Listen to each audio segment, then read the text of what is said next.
Hello there, it's Jay here from Jay's Vintage Junk, and today I thought we'd we'd have a look at this thing. Now, I went out on my boat at the weekend. One of my friends wanted a trip away from home, so I said we'd go out on the boat for a few beers and something to eat and have a night out on that.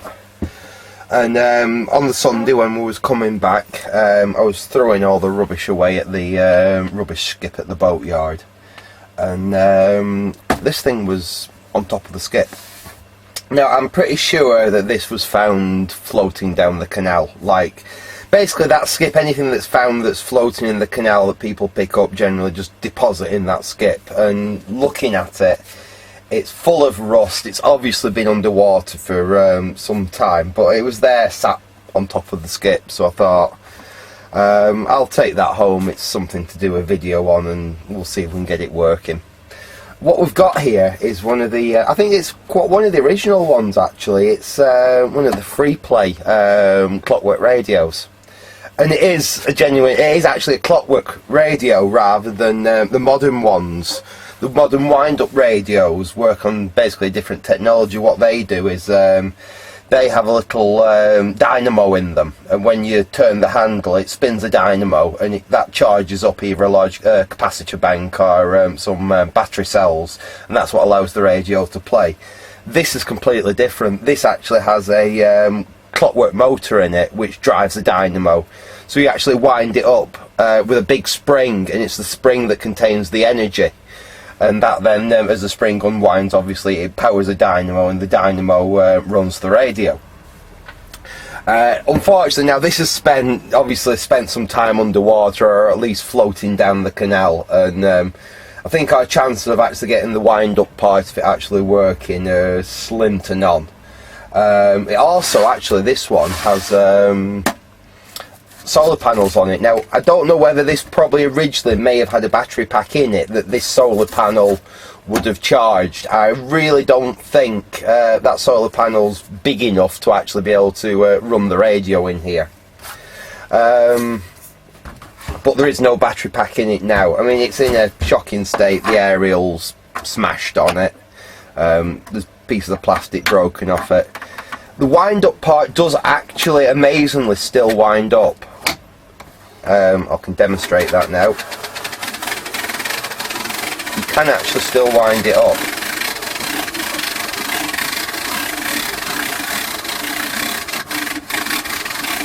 I won't give it a full wind, I'll just give it a little bit of a wind, and then you lock the handle back in. Unfortunately, now it will basically, at this point it should be spinning and outputting its energy, but unfortunately it's, if you give it a bit of a help, occasionally it'll start working, but it's pretty much gummed up in there, I think. See, switch. Oh well.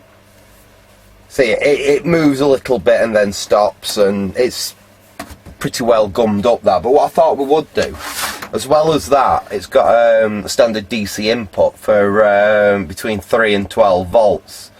So I thought we'd hook it up to the bench power supply before we do anything else and see if it's actually going to do anything. I believe the inventor of these things was a chap called Trevor Bayliss. I think he's dead now. And he was the guy that came up with the concept of the wind-up radio for use in Africa. You know, where they wanted a radio and they couldn't really. Well, it was the only real means of mass communication out there. But the problem was that people couldn't afford the batteries for the radio sets, because they were spending most of their income actually, a big part of their income on batteries for the radio sets, and that chap Trevor Bailey actually came up with this idea of the wind-up radio to solve that problem.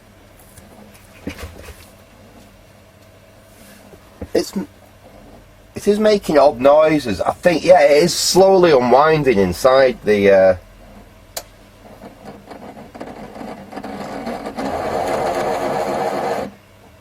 that was interesting. As I turned the volume on, then turned the power up, it actually sped up. I don't know if that was just coincidence or not. So there is some life there anyway. We'll get it hooked up to the bench power supply, and we'll see if we can get any more life out of it that way. Just excuse me bending across the camera here, but I'll just connect these wires to the bench supply, and we'll see if we can get any life out of it.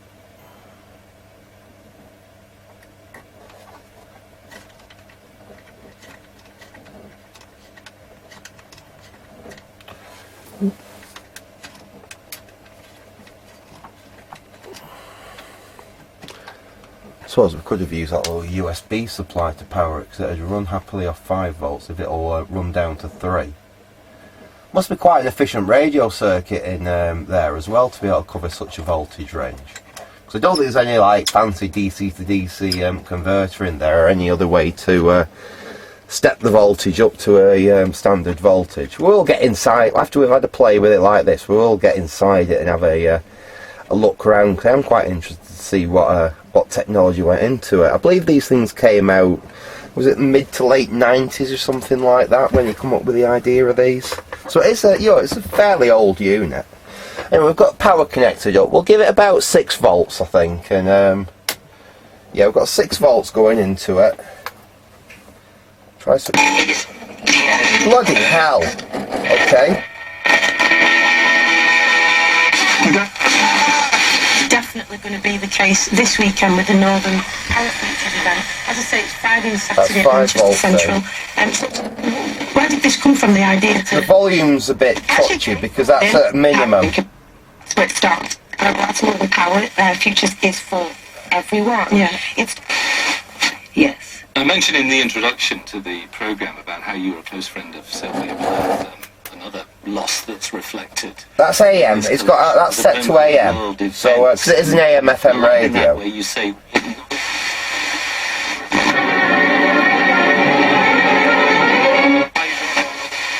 from Miles Davis. Oh, that does sound much more like FM. That's weird. Perhaps the AM FM switch doesn't 7 minutes work. each, 1 7. Yeah, that's definitely FM. There's no way you can steps to do it for you. Just but it is incredible. Leave it to us. Van Diesel for all your man with a van jobs. We're based in Stockport and serving the switch it off for a second. No, the AM FM switch doesn't do anything. It's completely seized. It is down on the AM position, but it's obviously not switching because that was definitely FM. But I can't believe it actually. Honestly, I haven't tried this before. This is the first time I've tried to power it up. But obviously, from a DC input, and it's only set at 5 volts at the moment. That's not a bad radio. With Garrett Rivers on the right, Robbie Dale. Obviously it needs a little bit of work on that volume control.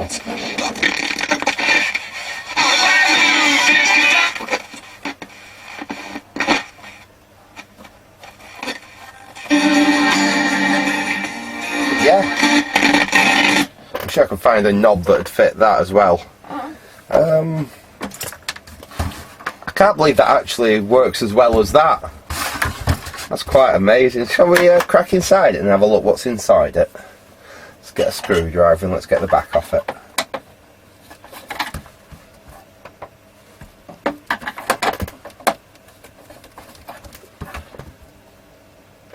Oh, there's some weird screws. They're like a star fitting with a crosshead on it. See, I've got something that we can possibly get them weird things out.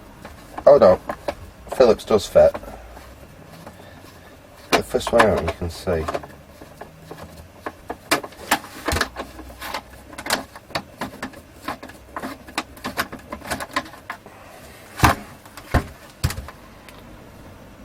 Yeah, they're a slightly strange screw, as you can see. It's like a cross between a Phillips and a crosshead. We'll get them out and we'll have a look inside it anyway.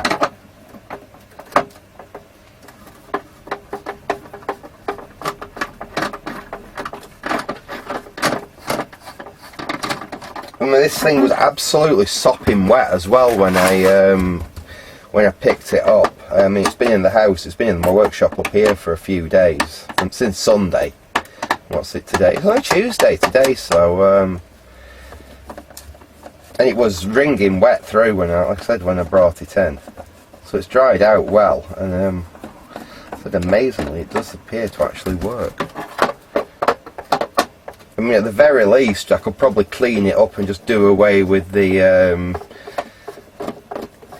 clockwork mechanism, but I am inclined to see if there's anything I can do with that. Alright, let's have a look now. There we go.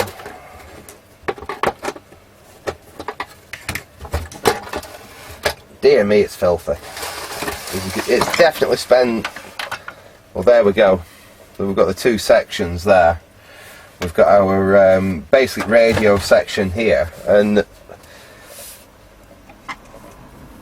I mean, what's this? Attention, danger, in lots of different languages. I presume that used to sit on there. It's probably because of the dirty great big spring in there that could do you some serious damage. But that seems... I mean, that's running at the moment. Yeah, you can stop it, but amazing, that does seem to be working. It's a bit noisy, but it does at least appear to be doing something. We'll switch. Well, there doesn't seem to be enough there to actually power the radio. Even though let's try speeding it up a bit. No, it doesn't seem to be a bit like it's... Perhaps it's not producing any voltage, I don't know. But like I said, the radio section itself seems alright. I wonder if we give it a bit of a spray in there and see if we can improve things a little bit on the volume front. Oh, there's my straw for it as well, brilliant. I've been looking for that. Oops. Yeah.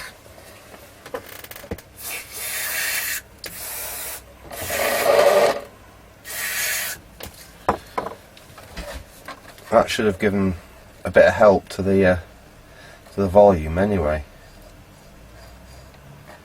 Well, actually, yeah, that feels a lot better. That's freeing up now, because that was really stiff before. I can move that easily with my fingers now. I wonder if I can find a control to go on there. Let's see if we've got something that we can just push on there, or at least it'd make it a bit easier to actually operate it. I don't think this is the right kind of knob, unfortunately. Let's have a go. It goes on. No, it's not the right colour or anything, but it's better than nothing. At least we've got a control knob on there now. We're not getting anything out of the... oops. We don't seem to be getting anything at all out of that generator. Seem to have, let's see here now. Now the other ones go to the solar panel, but we've got what the green and the yellow wires there go down onto the board there. So I suppose what we can do is we can see if we've got any voltage here.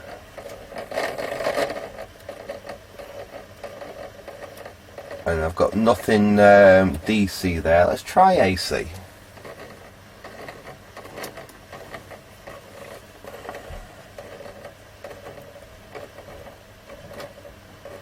No, there's nothing there at all. So it doesn't look like the dynamo side of it's actually working. But as you can heard, the radio itself. Let's have a quick clean up in there. See if it'll. It would actually probably clean up quite nicely. I mean, it's... Look.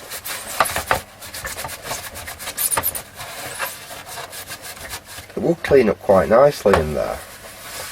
And what can we do about the broken aerial? I'm sure we can probably sort the broken aerial out. The radio section itself is really nothing to write home about. It's a very basic AM/FM radio, obviously based on this one IC there. But there's nothing that much to go wrong on it. It is quite simple.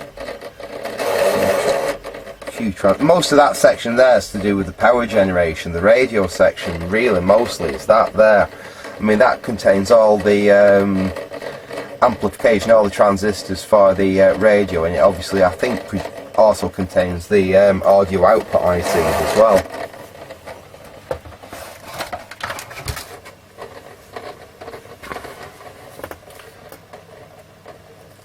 But like I said, I don't think we're getting anything at all out of that. It is literally just an electric motor. If we look at it here, it just looks like it's just an electric motor that they used. Yeah, the brown wire, the red wire and the blue wire all seem to go to that solar panel there, which I don't think that's producing really any output. Probably dead from being underwater, to be honest. I suppose we'll go a little bit further and take this mechanism out and have a look at it. It's got spiders webs in here as well.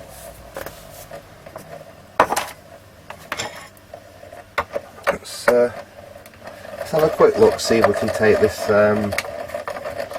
In fact, one of them wires, that red wire, might be for the aerial.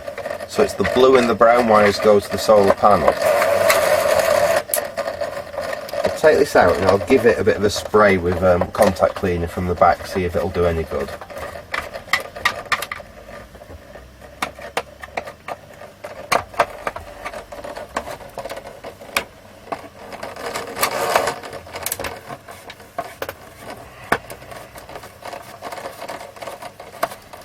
Slightly disconcerting working on this thing with the fact that it's unwinding all the time, but there's not a lot I can do about that really. It's probably best when it has unwound.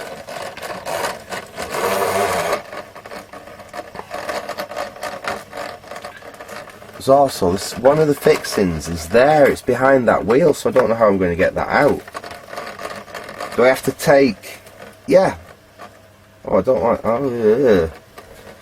The only way I can get this unit out is to take that white wheel off and that pulley wheel off there, and then obviously I've got all the tension in that spring's going to want to let go into it as soon as I undo that.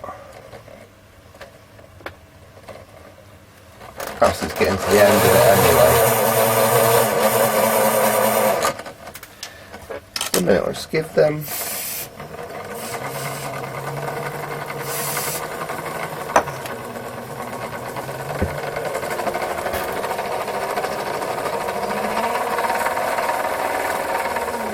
Still not enough to, still not powering the actual radio, but that's sped it up quite considerably, didn't it? Whoa!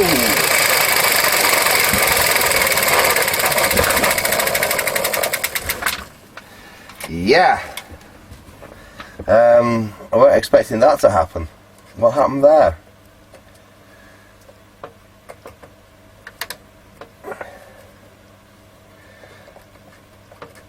Well, I think it's released all its kinetic energy anyway, so I think we probably are safe to take this off now. That was exciting, wasn't it? And it's also sprayed contact cleaner all over my bench and everywhere, but yeah, that was fun. Let's see if we've got something we can get this little circle off with.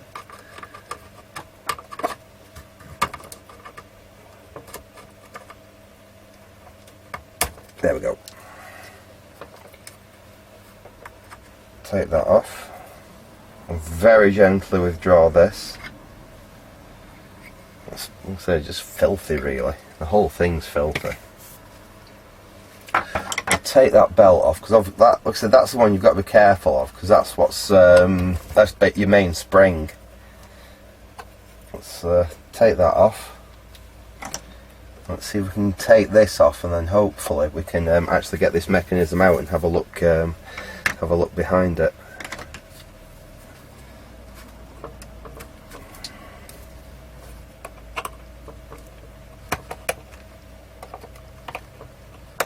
No, I'll have to use them ones again.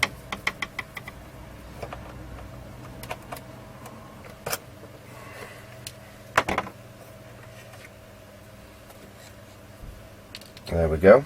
Now hopefully the motor at least is free to spin and none of this is damaged.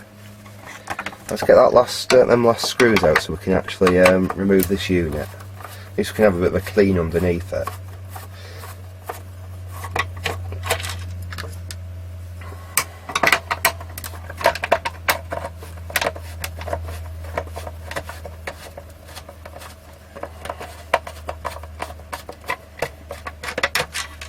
Okay, right, now let's see if we can extract this unit. Oh no, there's even more screws.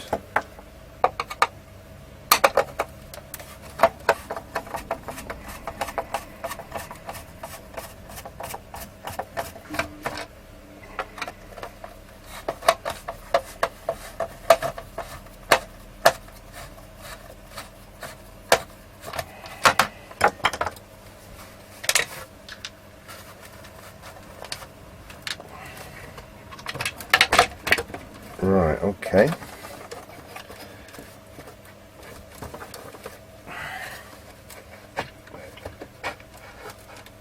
Ooh, right, it comes apart. Oh dear me.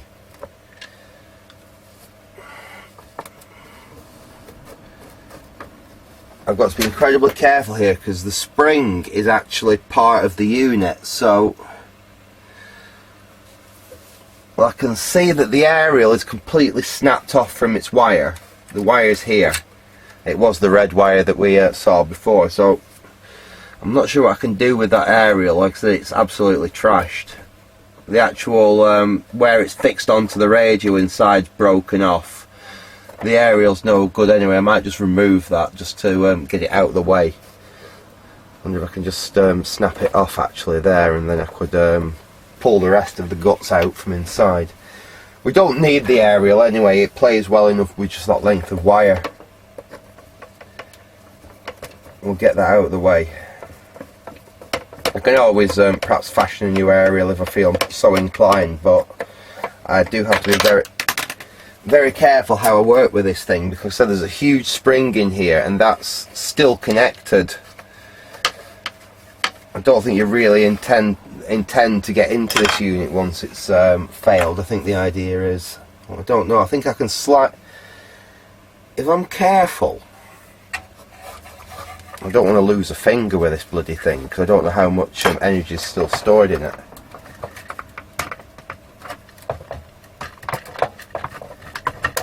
Ah, there we go, we're off.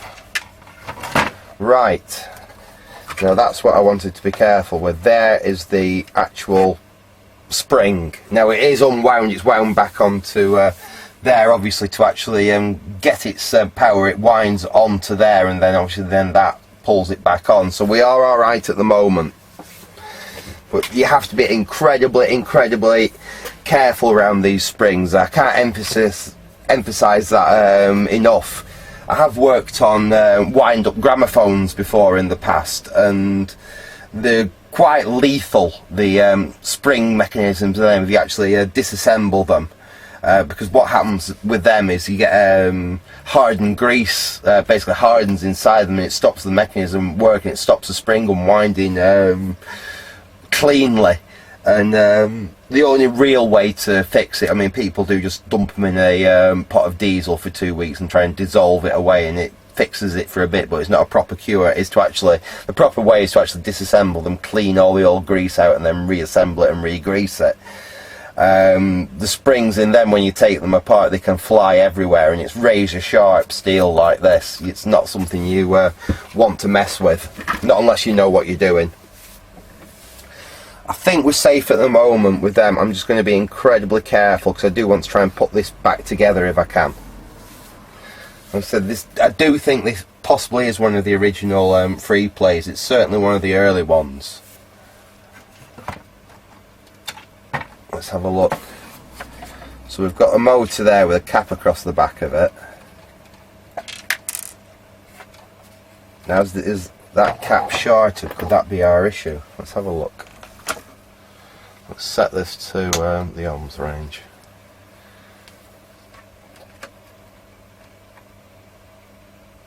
And we've got a dead short there. So I wonder if that cap's no good. Let's switch the iron on. It's only 47 UF at 25 volts. In fact, while we're in here, I wonder if I give the inside of that motor a bit of a... It won't do any harm.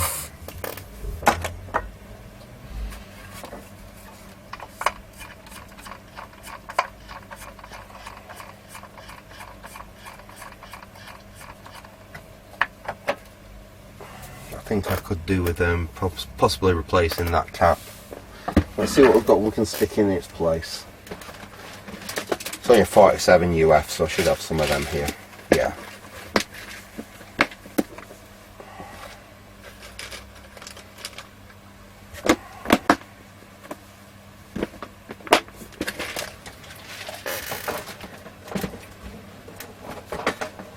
In fact, first thing we'll do is we'll just we'll pull the cap out of circuit and we'll just test it out of circuit, see if it is short or do not.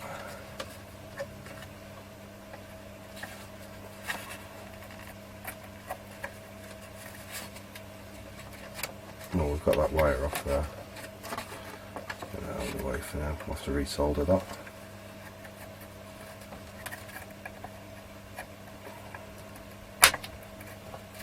In fact, we'll just cut that, it'll be easier, it'll make less damage. It'll overheat that pin coming out of that motor. There we go. Let's just test that capacitor.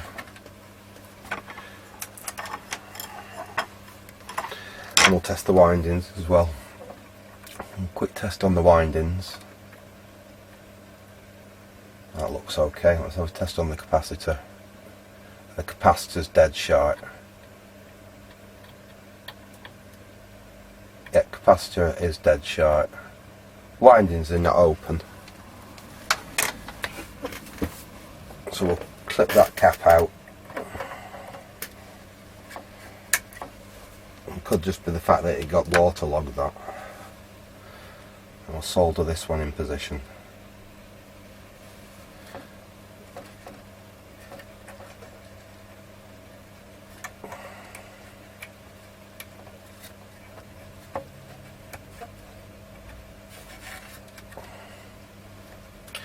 Bend that round. Get a bit of solder. It's a slightly higher voltage rating, but it's the same value, so that's fine. The old one was 25 volt rated, this one's 50, but I think it'll fit, and that doesn't really matter. I've got to solder that wire back onto the same tab as well.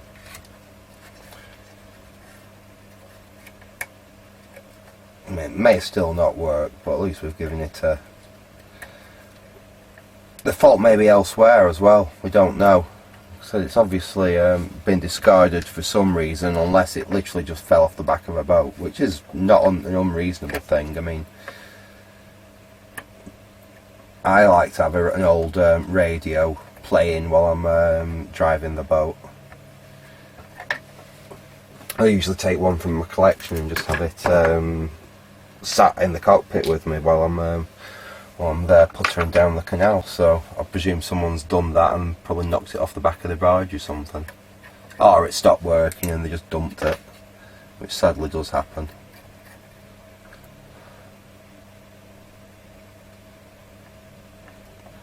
We're good there? No, that's not taking that wire there. Come on, solder on.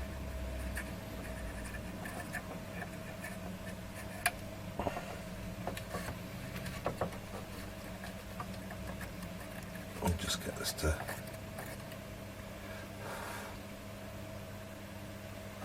We got it this time? And we keep soldering that tag on fine, but just missing the wire. Just... There we are. That's more like it. So we put a new cap in there. I'm tempted just to give a quick more of a way to repel any water that's still in there than anything else, actually. Because I mean, it's not ideal, but switch cleaner will work quite good as a water repellent. In fact, we'll spray a tiny bit just on the bits that need to go in, literally just to help lubricate them while it all we stick it all back together.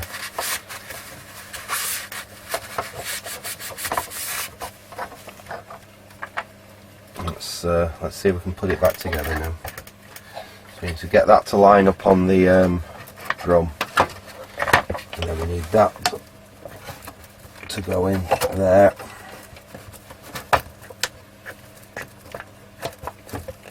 Okay, hopefully we can get the two to slip back together. Now this is going to be the tricky bit. In fact, I'm just going to pause you while I do this, because all you're going to be able to see is my arms and what have you. You're not just going to see what's going on. So we'll come straight back to you once I've actually got this motor assembly put back together. So back in a second. Okay, we're back, and I've got the frustrating bit done. It was a bit of a faff, that getting it all to line up and click back in place and make sure all the fixings actually lined up in the right places, but I did it in the end.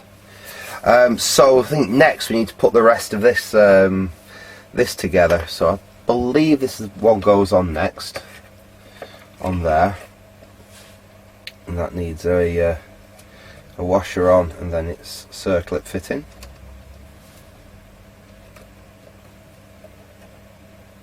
Putting these circlets on that can be a pain. There's multiple pliers. You can usually do it with these if you're careful. There we go, that one's on. There we go, perfect. It doesn't sound perfect, but it'll do for a test. And then we need to put the what we'll have to do, I'll get some grease. In fact, I wonder if a little bit of heatsink grease would do the job.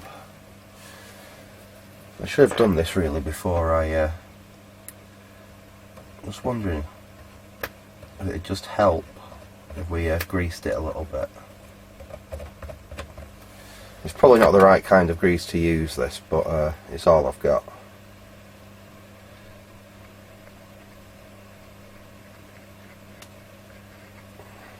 And it's greasy. It's horrible stuff when you get it everywhere, so it should do the job.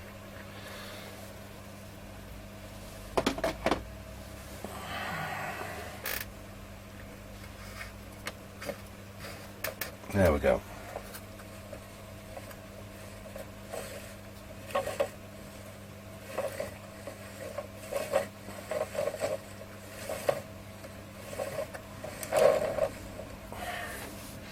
I wonder if I should take that back off and actually put some grease like I've done on there, actually down the back of it so it goes on the shaft. We should have thought of that before I put it all back together. Let's see if we can pop this off. Yuck.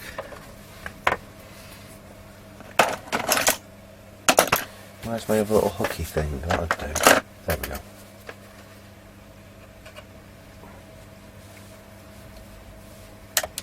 Oops. Ah, there it is. Which washer? Yeah, I'm going to stick some of that grease just on the back of here like that. So it's not the right grease really, this is thermal grease, but it's greasy. And it's what I've got. And let's be honest, this isn't exactly going to be a treasured radio, is it? That's quieting that down quite considerably. Let's put that back on. That's the washer for this one. Yuck. Horrible, that grease.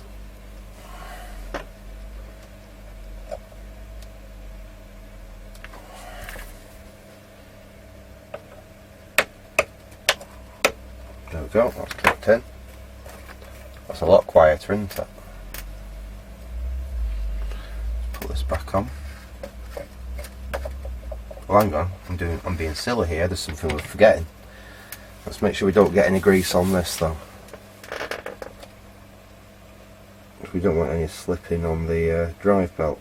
Oops, we nearly got some grease on it there.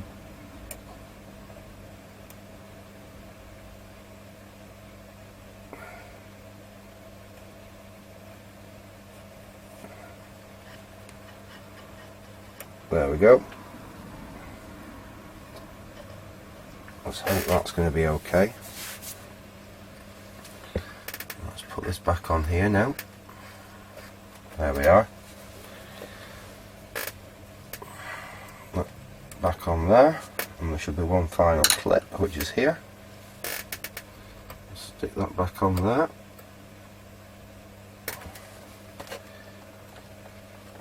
There we are, that's clipped in. Right.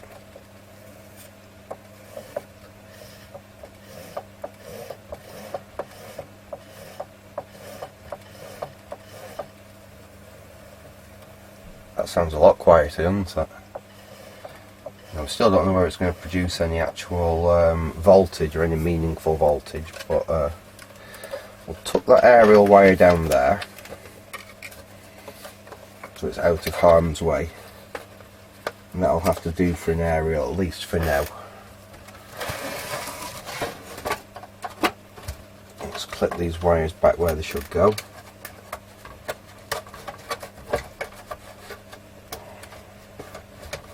The handle there. It's quite cool, this thing's all see-through as well. I do quite like that.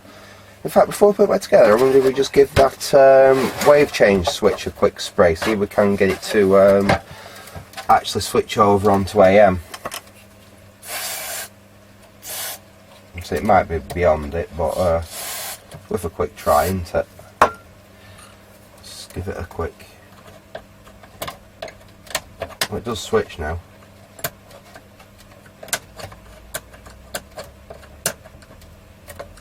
A bit. It's going to help it along a bit, but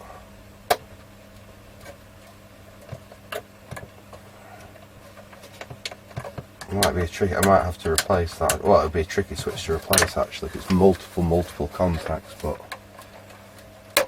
I can just about get it to switch.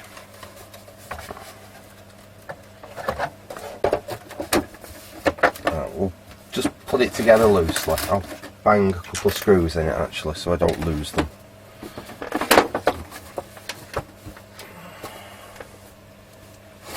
A screw already in there, so we'll screw that one in.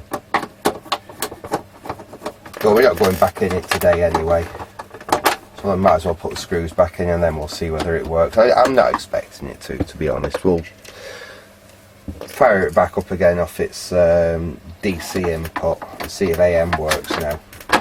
Might actually come back and do a part 2 on this. It's I don't know. I'll see if it's deserving of more work. It's a pity that it's as bashed about as it is. If it was in any better condition, it would certainly be one I'd restore for my collection, like I said, because it is, I do believe it is one of the proper Trevor Bayliss Freeplays. I don't think it's the original one, because I think they were all black. I think it's like a slightly later one, but it's, oops, there's already a screw in there. I'm screwing a screw into a screw there. But it's, I think one still, well, it's Freeplay, so I think it is from his company.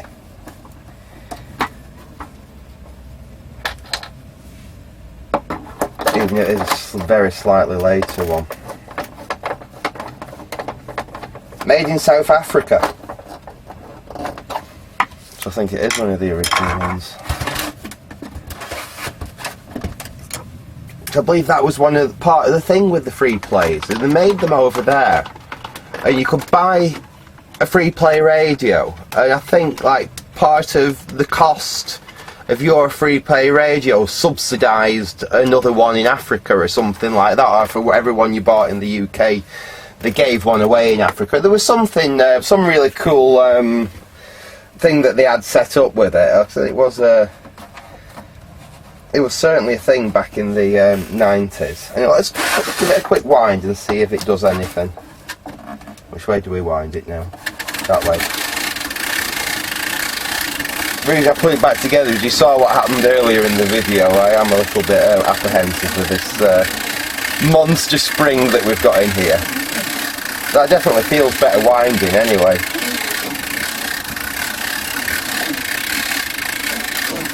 We'll give it just that, we won't go mad with it.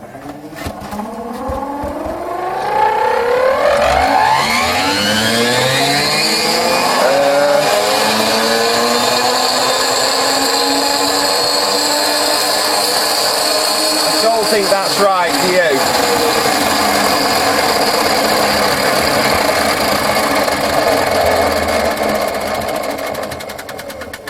No, I don't think that's right. I don't think that's really is working as it should be. Let's give it a quick final test off DC anyway, see if it does at least still play on DC. So maybe some of the things yeah, that it does. further down the line would have been avoided. This isn't about one secure. This is in fact a really good little radio.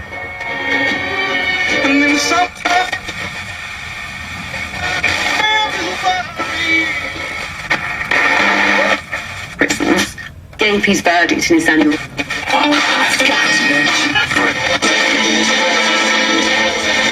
Volume control's at least a bit better now. We'll give it a spray. Let's flick it over onto AM and see if we do get any AM working.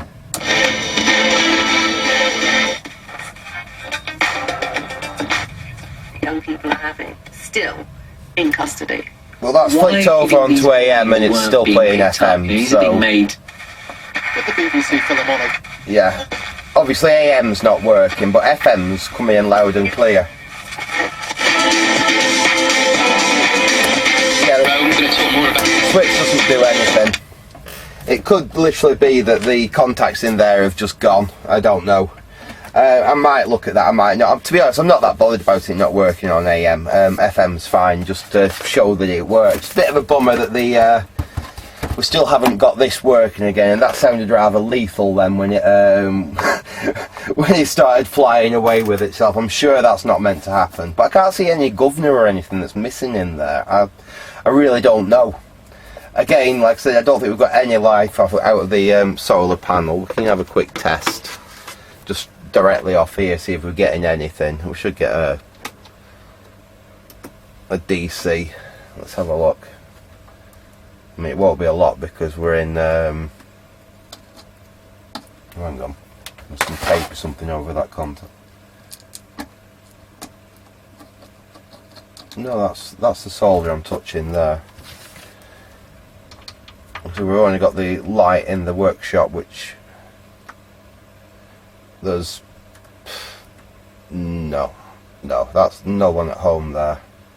Like I said, I think that solar panel's well and truly shot. At least I do have the window for it. It's just come off because of the water's obviously got to the glue. But yeah, that's my trash found Trevor Bayliss Freeplay radio. So I hope you enjoyed that fairly pointless little video. Thanks for watching and goodbye.